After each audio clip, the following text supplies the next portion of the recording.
Have a nice day, sir, with all due respect. Well, good enough, Chester. I digress. After learning that these people were trapped, they said, we're going out there, we're going to save some lives. They jump in their gosh dang howly whirly birdies and scoot on over there. They inhale so much smoke, the crew becomes nauseated. Then, while hovering around looking for survivors, they get conflicting reports of where they're supposed to be, which is code for dumb people over there are trying to tell you in the shit what to do, and it ain't making no sense because they don't know what the hell's going on. But nonetheless, they find over 200 people because they can see the hazard lights flashing on a vehicle through the smoke and the embers flying around them in the sky. You would think that was the most difficult part, but no. Upon landing, they almost crash because the land is so sloped for boats to be shoved off into this water basin that the blades nearly strike the ground. They're only like 3 feet above the ground. Now you might say, wow, that's pretty cool. They did that once off. No, they did it 3 times. Flying around a hellish landscape above the world, smoldering below you with ash and embers flying up, can only be described as looking into the devil's anus after a Taco Tuesday. One of the civilians in this massive group that had been rescued stated, although they could not see the helicopters when they were hovering overhead and landing, they could hear the rotary blades cutting through the air, making that. And to assist me today, I give you the man who stripped 2 rifles off of Antifa agents in the Portland riots. How y'all doing? It's Shooter Rookie here. Also a concern about that building that is nearby. There's some type of weapon there. We're going to break away from that shot there. Not sure who that person is, but it is my honor to introduce to you the next awardee of the coveted P.O.B. And so I bestow on you two Use this time for target practice. Real thing's coming soon. Good job. Good job. Good job. Now, if you know anybody that's done something spectacular, Enemy soldiers are incoming. POV, hit me up in the comments down below, or send me a message on Instagrizzles. Feel free to get them an Angry Cops POV shirt to show your appreciation. And don't forget, once we hit 1 million subscribers on this channel, a drill sergeant will be breaking down his own basic training video. Bitch. Prep time's over. Now you can watch it before. Oh, you got him. I didn't get him. They were with Black Hawk National Guard crew. Represent we're up in 3 miles. Let's move. I am so proud of being a nasty You girl. are. A bunch of badasses. We got the green light. We're going to the war zone. Grab your gear and shoot. We're up in 3. Enemy activity will be high. Expect contact early and often.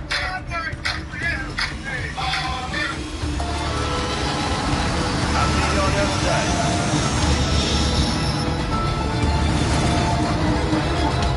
Battle Royale.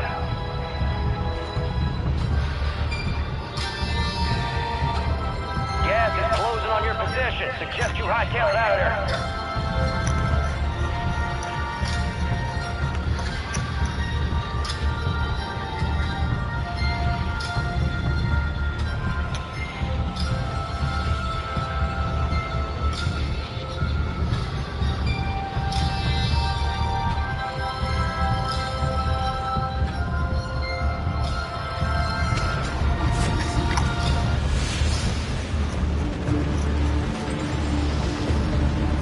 I want to smoke this so bad, but wait. Switched away our contacts because it's super easy, so cheap. I think shipping costs. You mean this bitch is hard to get? From 1-800 contacts. I got him. Always has my exact same brand in stock, and then they deliver it right to your door. Why would you not have your contacts delivered? It's the future. It's amazing. You're losing ground. Move it.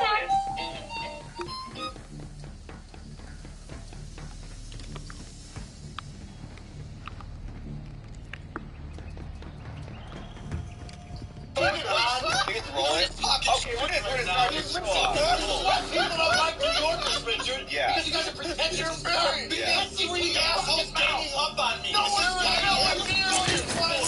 Because I got 3 assholes. Here we go. I think I have stories about Oh, yeah. We look like fucking Jack, but, better life choices.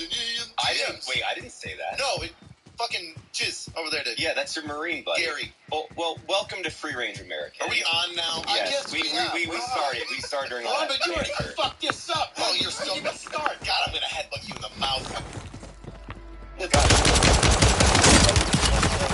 Because I used my right elbow. What's stronger? Fucking tried. I fucking tried. I knew I was going down. Like, what was I gonna do? He has a fucking automatic. All I got is a fucking pistol. What the fuck? Okay, thank you. We can have a civil discussion here. Of course. He's like, hey, Mike, how you doing?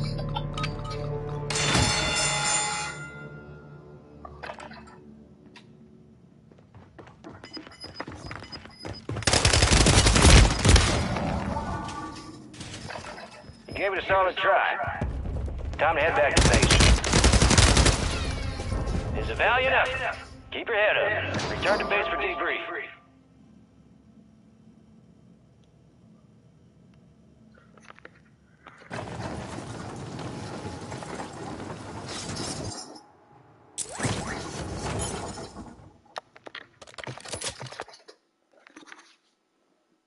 If you had an Apple ID, sign in with it here, password.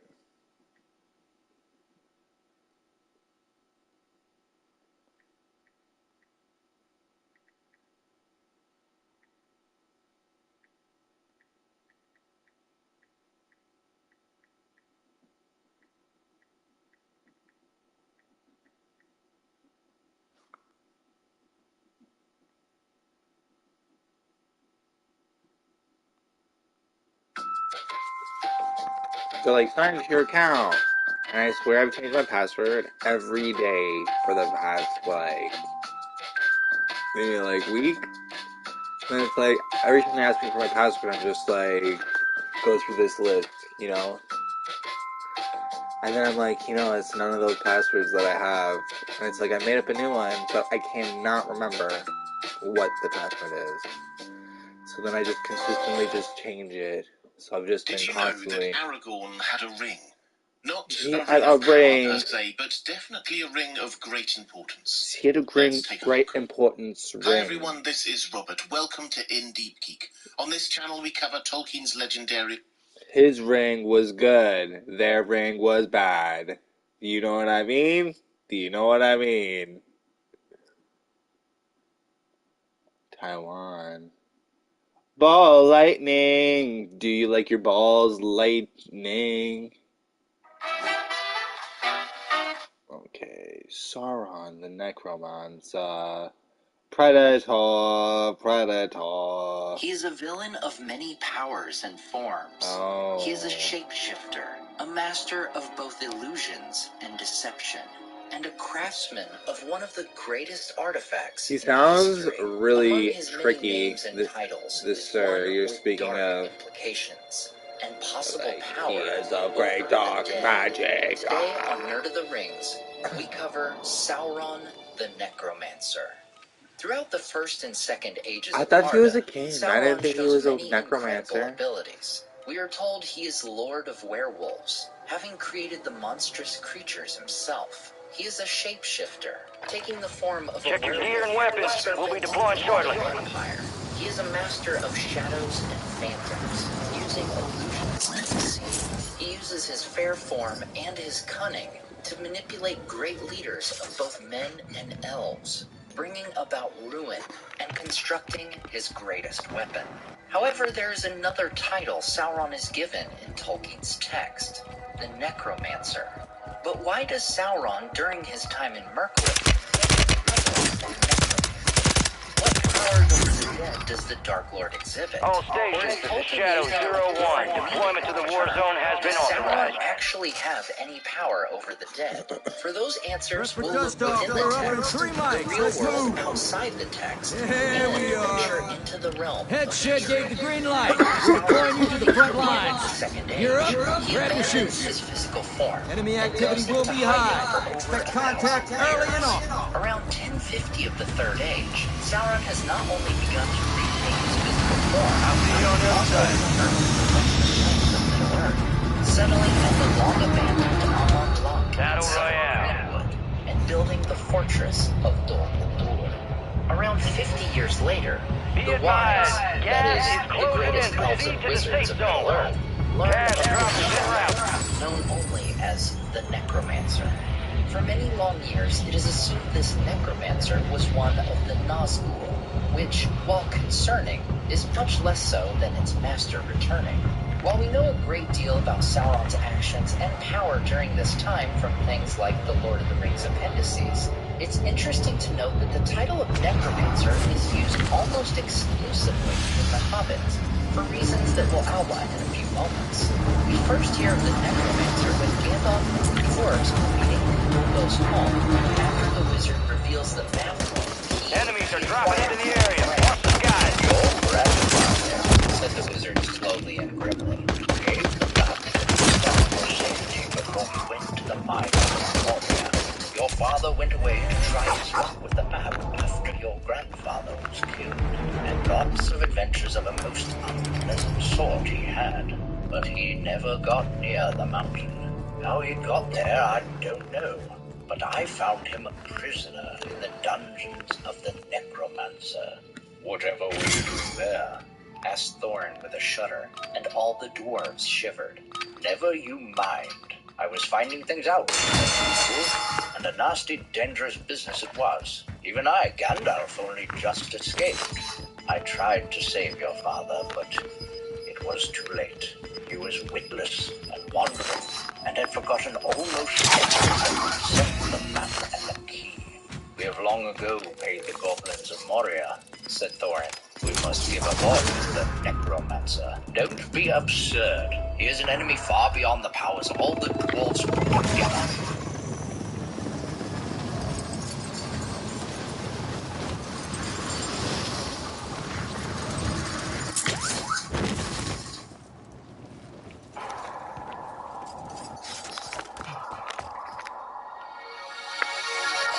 Recon contract marked. Looks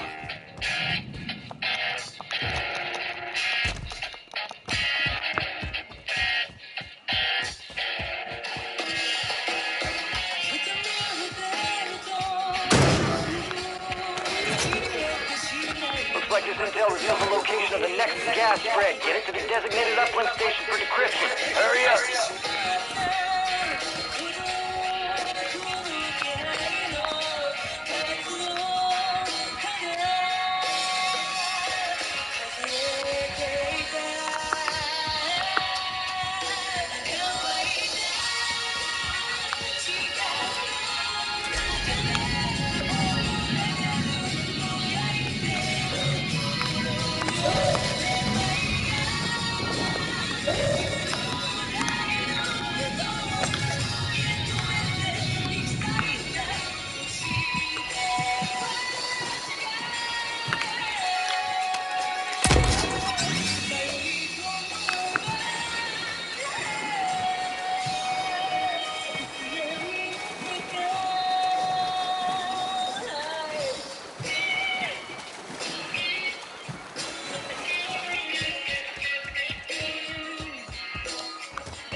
The age of no manual for this.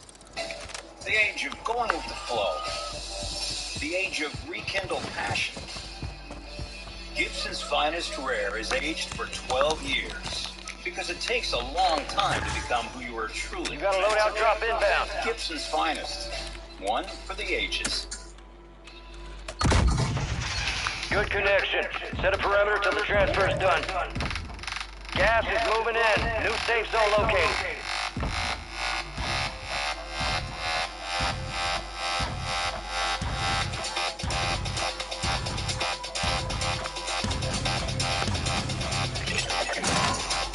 Upload secure. Future gas spread coordinates are marked on your TAC map.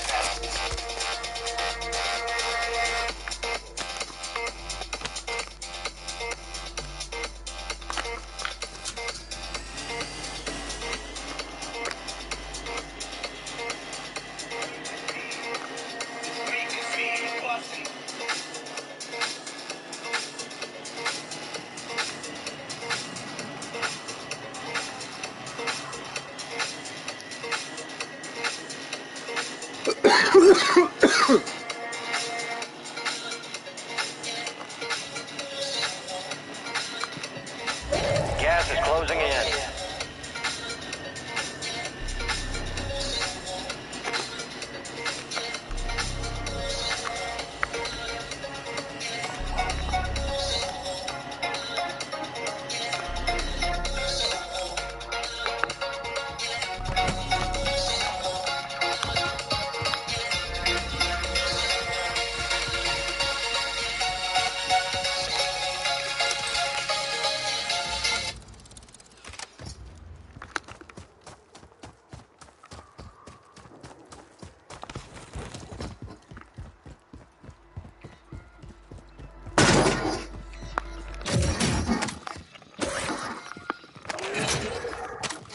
You're the target of a most wanted contract. Eliminate threats and secure supply caches to close it. Fuck this guy.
Gas is inbound. Marking a new safe zone. What's up, nigga?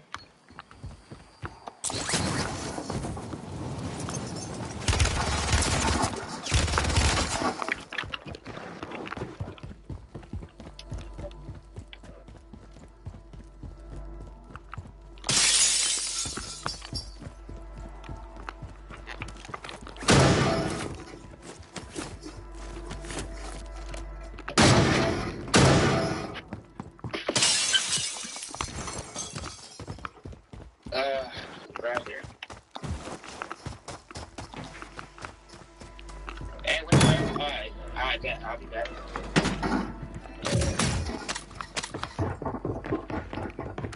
But this nigga thinks he's basically too.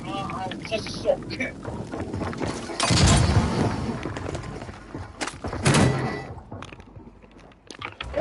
got gas moving in.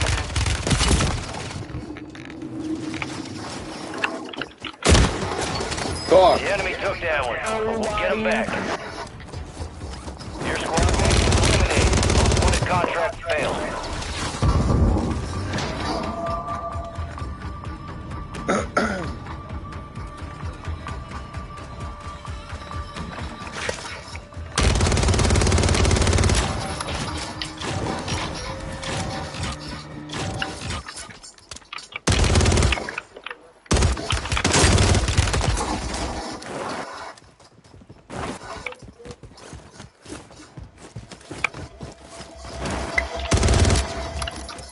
Hey, wait, brother, wait. Come here. I gotta tell you one thing before you kill me. I gotta tell you one thing before you shoot me up, brother. That I want you to know. Let the lobby know. I am naked. You kill me that though. No. Bro, I'm about to just die out. I'm like, nah.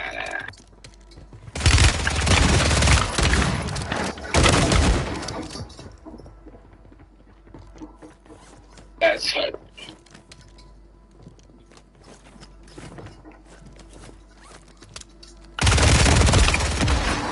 Hey.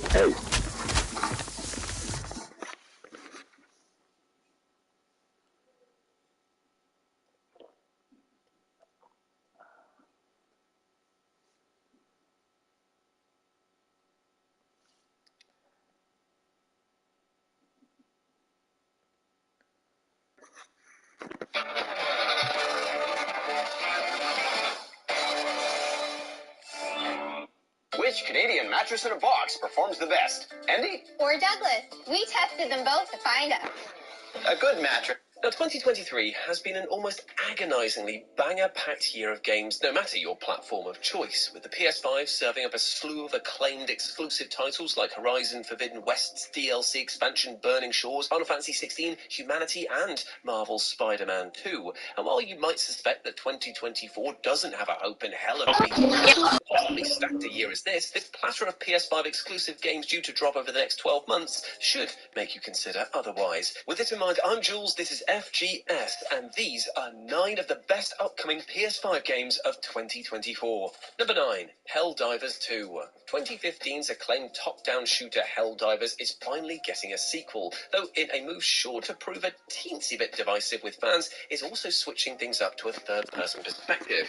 All the same, Helldivers 2 looks to retain both its predecessor's delightfully chaotic co-op alien-slaying gameplay and Starship Troopers-inspired political satire. Also, the package once again comes complete with hilariously unforgiving, always-on friendly fire, ensuring that a misplaced orbital bombardment can easily transform your 3 pals into a smoking crater. And best of all, you barely got to wait any time at all for this one, because it's one of 2024's very first major releases, launching on February the 8th, 2024. And speaking of Starship Troopers, you can do your part by subscribing to the FGS. Check your weapons, check your gear. We're holding for deployment.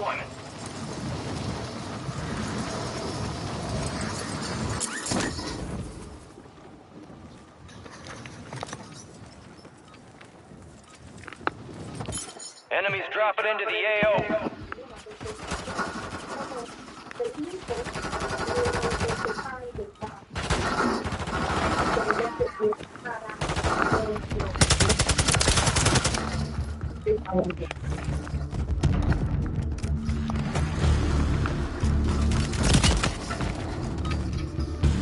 All stations, we are green to go. Stand by for deployment. Let's get that bird spinning. Finish up. We're airborne in 3. Bob likes to take notes. Here we are. A lot. Head shed gave the green light. We're deploying you to the front lines. You're up. Grab your chutes. You are cleared hot on all threats. Watch your ass down there. First interview anywhere since we accused him of assaulting his ex-girlfriend. Let's roll.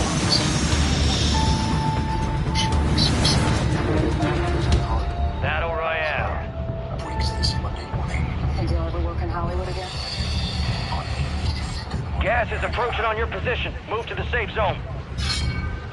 So Cash drop inbound. Jonathan Majors is going to be doing an interview with Good Morning America this upcoming Monday. That will be January 8th, which is tomorrow. And apparently he's going to be talking about everything, from being arrested to going to court, being found guilty of assaulting his ex-girlfriend, Grace Jabari, to getting fired by Marvel Studios. This is all apparently coming out in this interview that is being conducted by Good Morning America, which is very, very interesting because Marvel Disney are the ones who fired him, yet Disney owns Good Morning America. Disney is the parent company of ABC. Enemy soldier incoming. America.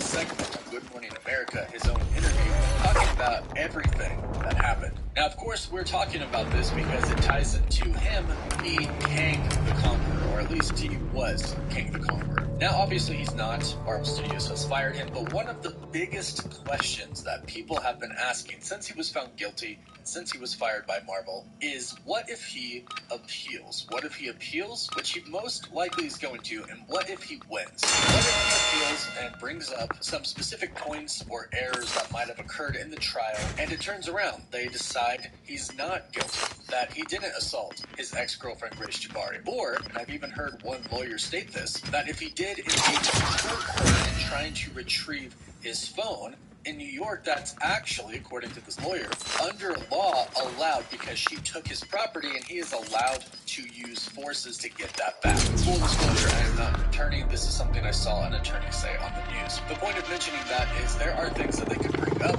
in this appeal to try and get the court's decision to be reversed and find him not guilty. So what happens then? Does Marvel take him back? Does Marvel rehire him? They have done this before. James Gunn is the biggest example. They fired him, but then they took him back, and he went on to continue to direct and write Guardians of the Galaxy Volume 3. So Marvel has done it before. Who's to say they can't do it again? And what's interesting is this interview is really painting him out to be a victim here. And it's like the interviewer says, why did you decide to speak out now? And the narrator states that it's his first interview after being convicted of assaulting his ex-girlfriend. But then the narrator says, what does he now want you to know? And they call it an emotional exclusive interview. And of course, this is put on by his PR team, right? This is a part of the plan. They are trying to essentially do anything and probably everything they can do to save his career. Before he was even found guilty, he had been dropped by his management company, his PR company, he lost commercial deals, and ultimately he went on to be fired by Marvel Studios. So obviously the trajectory here of his career is that it is going away, that this is the end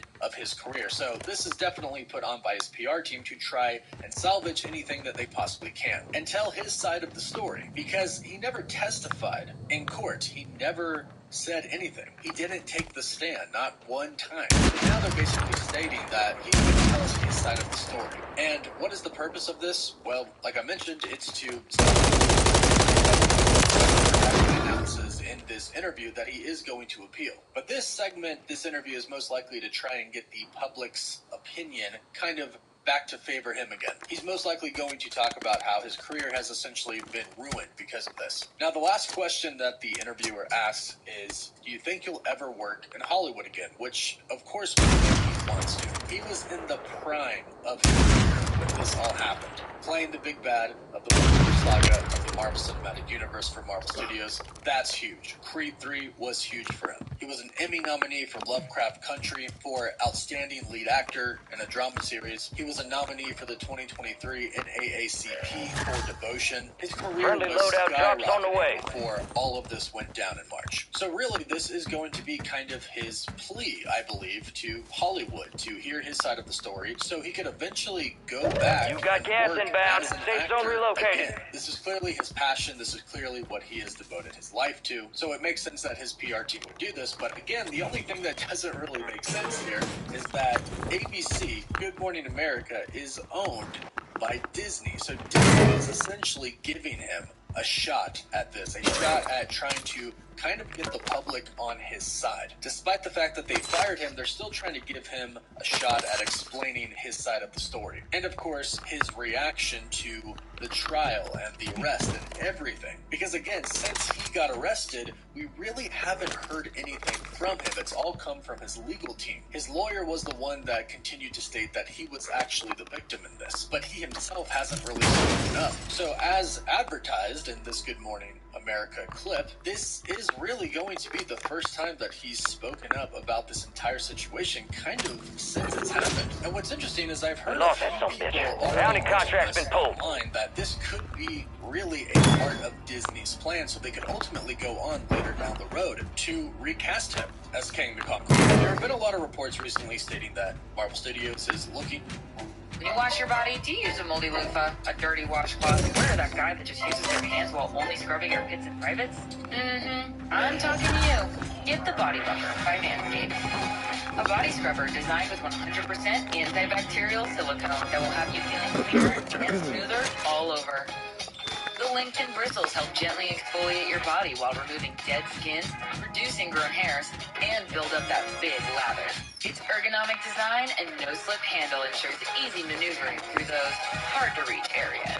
And if you upgrade to the Buff Bundle, you'll also get 2 bottles of Manscaped Ultra Premium Body Wash. Infused with our signature cologne quality fragrance and ingredients like aloe vera and sea salt. Order the Buff Bundle today at manscaped.com and receive free shipping.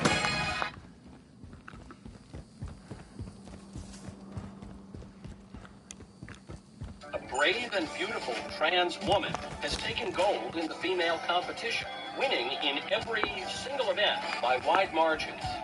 That's right, Drake. And WIAW's own Gwen Wild is on the scene with more from this unprecedented moment. Thanks, Stacey. Indeed, history was made today as Middle Tennessee's own Alex Cruz, a brave and beautiful former high school basketball state champion, absolutely dominated the women's heptathlon, setting new records in both javelin and shot put.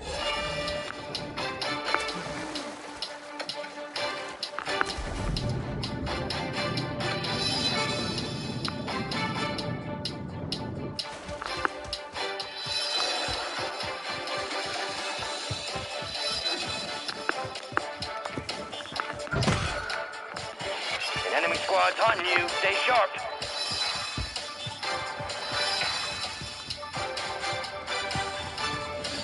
The secret to our success, according to Alex, are folks. I want to thank my parents for always supporting me, no matter what. My coach, Rob Gibson. I've never once been a winner without him. Lady Bones, streaming exclusively on Daily Wire Plus.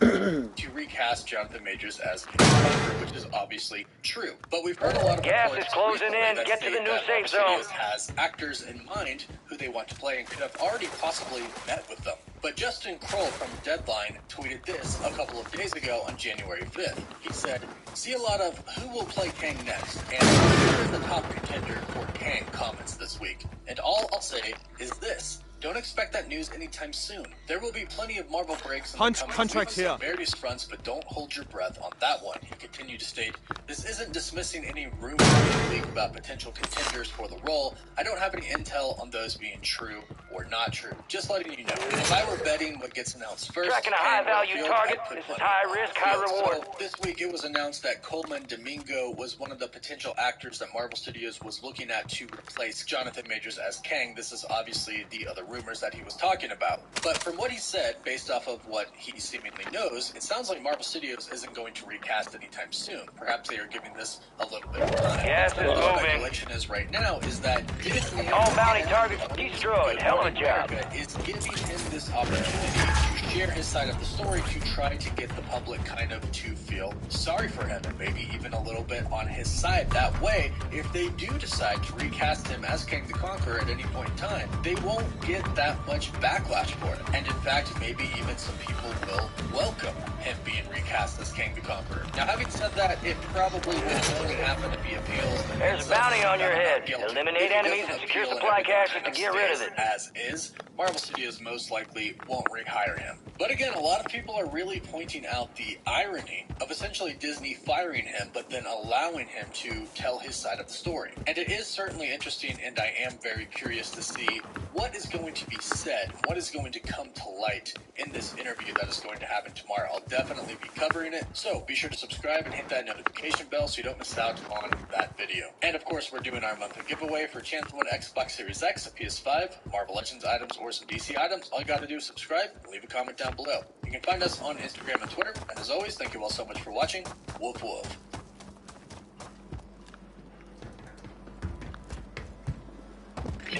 Welcome to a world where The enemy is no longer soar through tracking the sky. you. You lost it. Political intrigue knows no bounds, and wisdom can last a lifetime. A world where power can be a double-edged sword, loyalty can be deadly, and honor is a rare and precious commodity. Welcome to the realm of Game of Thrones. This series captivated audiences around the globe. with its epic storytelling, complex characters, and breathtaking landscapes. In this video, we will journey through the 7 kingdoms and beyond to uncover some fascinating and lesser-known facts about this iconic fantasy series. Whether you're a die-hard fan or just curious to learn more, prepare to be enthralled by the secrets and surprises that lie within the Game of Thrones universe. Winter is coming, and so are a whole bunch of facts. Winter is coming. Welcome back to Cinematica. We've assembled more facts than we can count on 153 hands, which is 770, about Game of Thrones. This mega marathon consists of a bushel of classic Cinematica videos detailing trivia, behind-the-scenes goodies, and a whole lot more from HBO's famed series. Let's get started. Gas is closing in. Relocating the safe zone. All the way back to the start. The first season of Game of Thrones changed up the television landscape as we know it and lured audiences all over the world. George R.R. Martin's fantastical world was tried to create with such gusto and such intrigue. Folks didn't know that TV could be like this. Of course, Cinematica gathered up some facts to help deepen everyone's understanding of the show. Released in March of 2016 to the tune of 1.5 million views, this is 107 Game of Thrones Season 1 facts you should know. Since its debut on HBO in 2011, Game of Thrones has become a cultural phenomenon, gaining fans worldwide, including presidents and prime ministers. Controversial and addictive, Game of Thrones is one of the most talked about and well-known shows in the world. Think you know everything there is to know about the world of Westeros? Think again. I'm Rob Bradford, and I'm here to bring you Cinematica's 107 facts you should know about Game of Thrones Season 1. Let's get started. Number 1. Game of Thrones is adapted from a series of books called A Song of Ice and Fire, George R.R. Martin's super popular fantasy novels, the first of which is entitled A Game of Thrones. Number 2. George R.R. Martin was known for writing... The bounty contract on you was closed. Your squad mates are redeployed. The process. He's actually quoted as saying he wrote Game of Thrones to be unfilmable. Seems like he was right, and HBO was the only network that could pull it off. Number 3. According to David Benioff and D.B. Weiss, the creators of the HBO series, they started trying to get the books adapted in 2006 after falling in love with the first book. Weiss even claims he finished the 1,000-page novel in, quote, maybe 36 hours. Number 4. Prior to Game of Thrones, Benioff was best known for adapting his novel 25th Hour for Spike Lee's brooding post-9/11 drama starring Edward Norton and Philip Seymour Hoffman. Not a bad pedigree. Number 5. They successfully pitched the series to HBO and even convinced George R.R. Martin, a veteran screenwriter himself, in the course of a 5-hour meeting in a restaurant to agree to the idea. Benioff called they won Martin over with their answer to his question, who is Jon Snow's mother? Spoiler alert, people. We think R plus L equals J. Number 6. It took 4 years to bring Game of Thrones to your TV. HBO started developing the series in 2007, but the process of adapting the story, casting the show, and actually producing the enormous pilot took forever. Number 7. George R.R. Martin actually writes one episode every season. In Season 1, he wrote The Pointy End, which is a reference to the sword-fighting lesson Jon Snow. Number 8. The first season is a near completely faithful adaptation of the novel. But we'll get those some bitches next time. Never stayed in the original material. Number 9. Most fantasy novels have a vaguely British medieval look and feel, but did you know the principal inspiration for Game of Thrones look and feel is really specific? Martin had suggested the English War of the Roses between the houses of Lancaster and York were reflected in the houses of Lannister and Stark. Number